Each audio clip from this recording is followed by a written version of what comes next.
नमस्कार दोस्तों। आज का डिक्टेशन 90 शब्द प्रति मिनट स्टार्ट होगा 5 सेकंड बाद। स्टार्ट।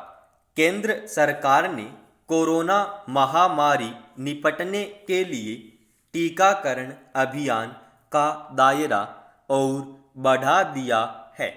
अब 1 अप्रैल से 45 वर्ष से ऊपर के सभी लोग कोरोना का टीका लगवा सकेंगे।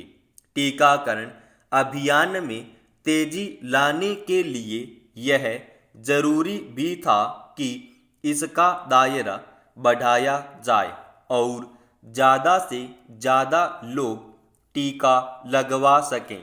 अभी तक 45 साल से ऊपर के वही लोग टीका लगवा सकते थे जिन्हें पहले से कोई गंभीर बीमारी थी और इस कारण उन्हें संक्रमण का खतरा ज़्यादा था।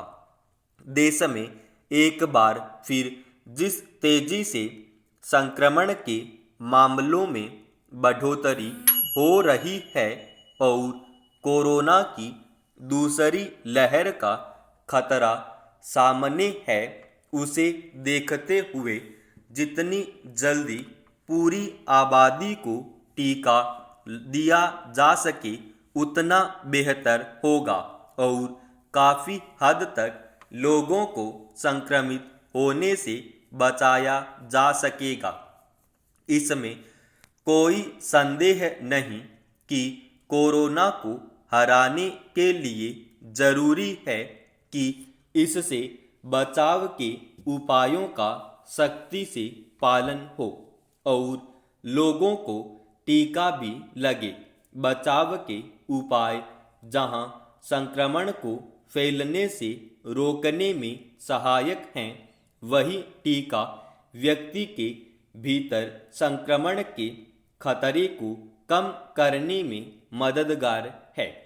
टीकाकरण कार्यक्रम को चरणबद्ध तरीके से शुरू करने के पीछे मकसद यही था कि जिनको टीके की सबसे ज़्यादा ज़रूरत है उन्हें पहले टीका दिया जाए।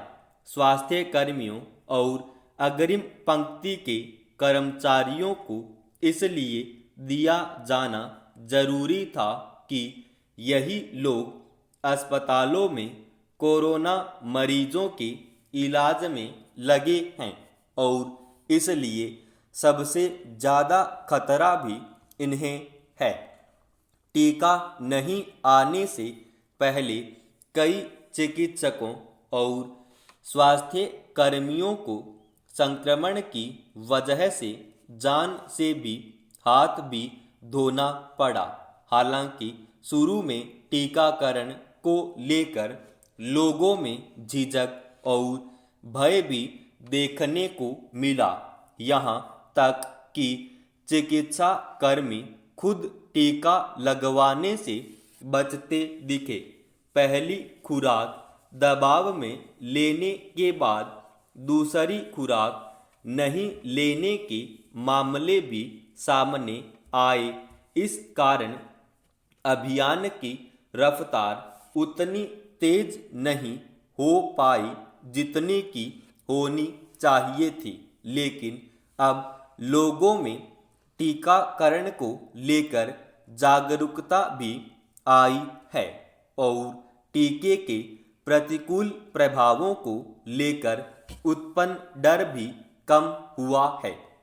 इसलिए अब ज़्यादातर राज्यों में टीकाकरण जोर पकड़ रहा है।